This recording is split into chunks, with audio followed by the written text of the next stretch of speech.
এই যে 4 বাস করছি, 4 বাস করে আমাদের এই যে সেন্টার পয়েন্ট কাগজের মধ্যে যেটা পেপারের মধ্যে 4 বাস করে সেন্টার পয়েন্ট বের করছি। হ্যাঁ, এখন আমাদের এটা হচ্ছে গ্রুপ কত? 2, গ্রুপ 2। স্যাম্পল 1 এর এটা হবে ব্যাক, এটার মধ্যে ব্যাকের যে শেডটা ড্র করব। আপনার কত নম্বর? গ্রুপ 1। গ্রুপ 1। তো স্যাম্পল 1 এফ ফেস। একইভাবে যারা 3 এবং 4 নাম্বার গ্রুপ আছেন তারা mark 3 number head 4 number back. আচ্ছা, আমরা আমাদের যে ফর্মুলা, যে কোএফিসিয়েন্টের যে ফর্মুলা কি? F equal to WS minus W small d W capital D minus W small d। এই হচ্ছে আমাদের ফর্মুলা।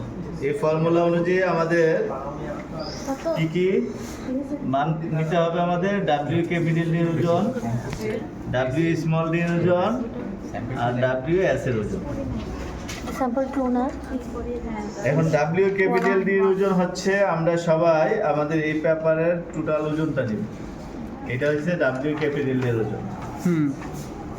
W স্মল d হচ্ছে আমরা যে সাপোর্ট দিয়ে ঝুলাই দিব 18 সেন্টিমিটার ডিক্সের ওজন তা না, সেই অংশটা আমরা কেটে নিব। কিভাবে কাটবো? 9 রেডিয়াস ধরে একটা বৃত্ত আঁকবো, বৃত্ত এঁকে ওই দাগে দাগে কাটবো, কেটে ওই অংশটার ওজন নিব, সেটা হচ্ছে W স্মল d।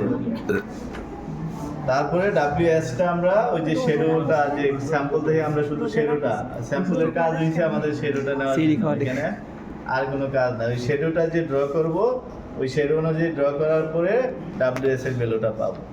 তো আমরা সিরিয়ালি যাই, তাইলে আস্তে আস্তে সবকিছু আমাদের আরো আমরা বুঝতে পারবো। দেখি স্যাম্পল 1 এর হ্যাঁ, ওই খাতায় লিখো। স্যাম্পল 2 ওটা, স্যাম্পল 1 আমি। স্যাম্পল 1 কাটা ফেস একটা ব্যাক।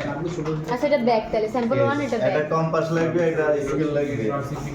কম্পাস না। আছে কার কাছে? কম্পাস